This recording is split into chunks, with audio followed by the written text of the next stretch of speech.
Hi everyone, Jamie here from Fiber Parts. Just doing a quick little tutorial on how to change colors on your black sheep goods tapestry weaving kit. So I have my first color block here, and I have picked up my next row and fed in my next color. And then I'm going to show you how to weave in your end so that you don't have tails sticking out the side. So I've picked up my alternating row and I have my color through. So I'm going to take this tail and feed it in with the new color. And that's just going to go right on top of itself. And then I have the new color.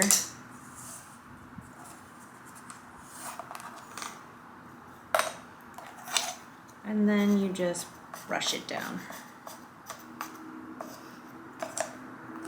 And then you have your tail woven in and you have your new color started, and you can't even tell.